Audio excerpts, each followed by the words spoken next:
देखो भाई, आज हम बात करेंगे diploma in emergency and trauma care technician. First year का क्वेश्चन पेपर है, पेपर फर्स्ट है, जनवरी 2025 में हुआ था। ठीक है, ये फर्स्ट पेपर है तो ये समझ जाओ तो सारे डिप्लोमा के लिए ही है। ठीक है ना, फर्स्ट ईयर वाले जितने भी स्टूडेंट हैं, अरे इनका फर्स्ट पेपर है तो मतलब सबका ही सेम है। ये बात मैंने पहले बता दी। इसमें किस किस से रिलेटेड क्वेश्चन पूछे जाएंगे? Anatomy, physiology, pathology, pharmacology, microbiology. इन सब्जेक्ट से रिलेटेड इसमें क्वेश्चन दिए हुए हैं। सबसे ज़्यादा एनाटॉमी से ही रहते हैं, तुम जानते हो। विच of the following is the body की लार्जेस्ट वेसल? सबसे लंबी जो वाहिका कह सकते हैं बॉडी की कौन सी? तो सब जानते हैं, अरोटा है। एरोटा, अरोटा जो भी बोलो। फीमोरल आर्टरी नहीं है, पल्मोनरी वेन नहीं है, हार्ट नहीं है। ठीक है, आ गया osteocytes is cells of muscles की, मांसपेशी की, ब्लड की, स्किन की, बोन की। तो जिसने थोड़ी बहुत एनाटॉमी पढ़ रखी है वो सब जानते होंगे कि ये ओस्टियोसाइट जो है बोन में होती है। Which of the following structure regulate body temperature? कौन सा स्ट्रक्चर बॉडी के टेम्परेचर को कंट्रोल करता है, नियंत्रित करता है? Hypothalamus, olfactive bulb, psychiatric gland, trigeminal nerve. तो ये करता है हाइपोथैलेमस। ये ट्राइजेमिनल नर्व क्या काम करते कोई बता सकता तो बताना। ठीक है, बिना सर्च करे कहीं से बताना तो मैं मान जाऊँगा कि हाँ वो होशियार पढ़ने में। आगे चलते हैं। Largest organ of the body? Liver, kidney, psychiatric gland, skin. इसमें स्किन है। ठीक है ना, सबसे बड़ा अंग है। Which of the following is structural and functional unit of human nervous system? तो सब जानते हैं इसको, न्यूरॉन है। ब्रेन नहीं है, स्पाइनल कॉर्ड नहीं है, एक्सोन नहीं। अगर यहाँ पे ये पूछ ले कि किडनी की फंक्शनल यूनिट कौन सी है? नेफ्रॉन। और नर्वस सिस्टम की पूछ ले तो न्यूरॉन। ठीक है, और एक और है कौन सी है, मैं उसका बोल कर याद आ जाएगी तो बताओ। आगे चलते हैं ट्रू एंड फॉल्स पे। Intensive respirometer having 4 chamber? तो ये गलत है जी। इंटेंसिव रेस्पिरोमीटर जो है 4 चैम्बर नहीं रखता, शायद ये 2 रखता। देखिए मेरे को एग्जैक्ट नहीं पता। ठीक, हेपेटाइटिस कॉज बाय वायरस? ये बिल्कुल सही बात है। Hepatitis A, B, C, D, E ये तमाम सब वायरस से होती है। सबसे ज़्यादा खतरनाक हेपेटाइटिस C है, उसके बाद B है। ठीक है, अब आगे चलते हैं। Lower limb has total 62 bones? Lower limb में 62 बोन होती हैं, तो ये इसमें गलत का निशान लग रहा है। इसमें लिख रहा है 60 होती हैं। एक बार चेक कर लेना यार इसको भाई, 60 ही है क्या? थोड़ा डाउट लग रहा है मेरे को। लोअर लिम्ब में the peritoneum is outer covering of abdomen? तो ये सही बात है। एब्डोमेन के जो सबसे बाहरी वो है कवरिंग परत है उसको पेरिटोनियम बोलते हैं। सही बात है। देखो देखो, लीवर है, किडनी है, स्प्लीन है, आंतें वगैरह हैं, ये सब किस में बंद रहती हैं? पेरिटोनियम कैविटी में बंद रहती हैं। ठीक है, पैनक्रियाज वगैरह सब। अब आगे चलते हैं 2.5 पे। इन बायोमेडिकल वेस्ट मैनेजमेंट आगे लिख रहा है infected gauze to be thrown in red बिन?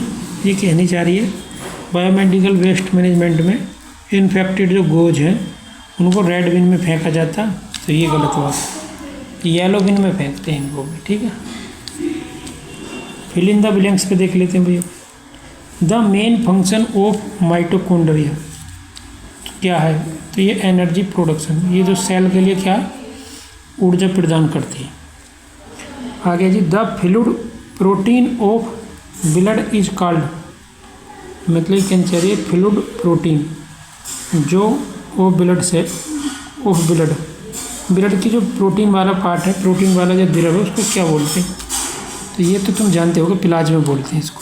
ठीक है, देखो इसमें मैंने बताई थी anatomy, physiology, pathology, pharmacology, microbiology.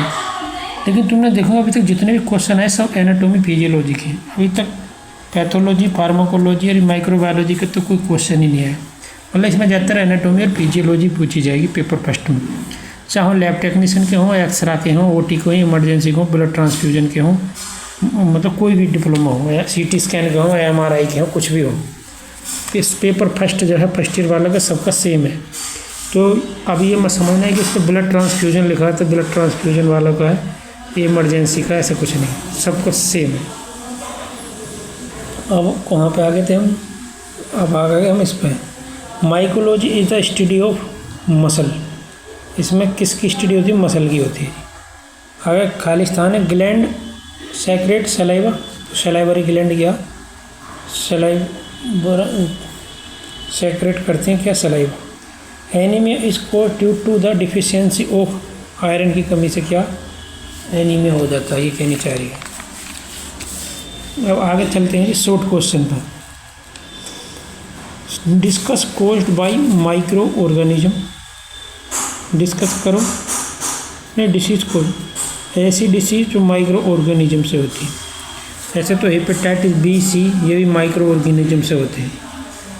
और जी जैसे कि टीबी है तो ये भी माइक्रो ऑर्गेनिज्म है, ठीक है ना। मतलब वायरस हैं, बैक्टीरिया, ये सब माइक्रो ऑर्गेनिज्म ही तो आते हैं। तो ये सब लिख देना, तो 4-5 के नाम लिख देना, कुछ थोड़ा डिटेल में उसके बारे में लिख देना। एक बात ध्यान रखना, इसमें जो है ना तुम 2 पेज से ज़्यादा मत भरना, 4 नंबर वाले, ठीक है। इसमें 2 पेज भरना, और जो 5 ये लॉन्ग क्वेश्चन है इसमें तुम 3 पेज भर देना, ज़्यादा से ज़्यादा 4 पेज भर देना इसमें। और तुम 4-5 पेज भरने के चक्कर में रह जाओगे तो कॉपी कम पड़ जाएगी। इसमें 2 कॉपी नहीं मिलती, एक ही कॉपी मिलती है, ध्यान रखना। एंटीसेप्टिक एंड डिसइंफेक्टेंट, ठीक है ना। एंटीसेप्टिक और डिसइंफेक्टेंट के बारे में बताना। Drug used in emergency and critical care, emergency में कौन कौन सी दवाई यूज की जाती है, क्रिटिकल केयर में। मार्फोलॉजी ऑफ बैक्टीरिया, बैक्टीरिया की मार्फोलॉजी क्या है। फंक्शन ऑफ लीवर, लीवर के काम बताओ जी। लीवर के तो इतने काम है बहुत सारे। और बैक्टीरिया की मार्फोलॉजी मतलब वही रोड शेप पे, ठीक है ना। और रोड शेप हो सकते हैं, गोल हो सकते हैं, मतलब कई टाइप के रहते हैं। और ये वैसे भी हो सकते हैं, नुकीले हुक्केदार भी हो सकते हैं। फंक्शन ऑफ लीवर, लीवर का ब्लड एंड इट्स कंपोनेंट, मतलब कि इसमें वही बतानी है जी, जैसे कि आरबीसी, डब्ल्यूबीसी, प्लेटलेट, ये सब बताना। ये 6 क्वेश्चन है जी, इसमें से तुम्हें 4 करने, 4 करोगे तो 20 नंबर मिला। पर 20 में 20 तो तुम्हें नहीं देने का, 16 नंबर तो मान ही लो। आलू अभी करेंगे, नहीं रख ले, खा ले। लॉन्ग क्वेश्चन में देखते हैं, give detail about basic of soap, soap के बारे में बेसिक डिटेल बतानी है, इसके टाइप बताने हैं और मैनेजमेंट। बहुत इजी क्वेश्चन है भाई।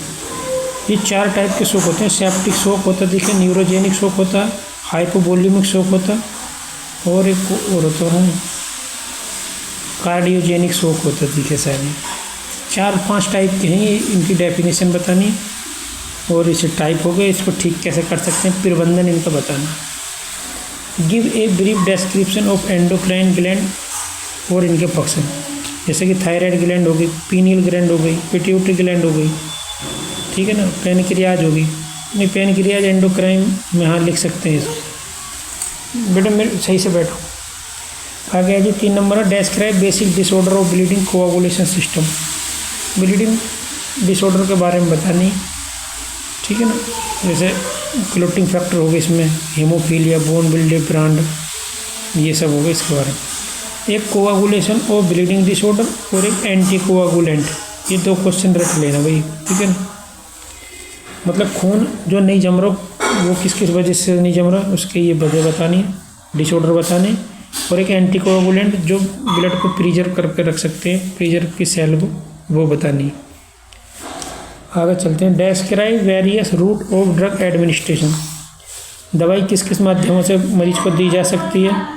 Give detail about mode of disease transmission, बीमारी किस किस तरीके से फैल सकती है। और आगे बोला anatomy of female reproductive system, uterus और ओवरी के बारे में बतानी है डिटेल में। 6 क्वेश्चन है भाई, इसमें 4 करने 40 नंबर मिलेंगे, इसमें 4 करने तो 20 नंबर मिलेंगे, और बाकी ये तो है ही 1-1 नंबर के, ठीक है। अब वीडियो बंद करते हैं भाई।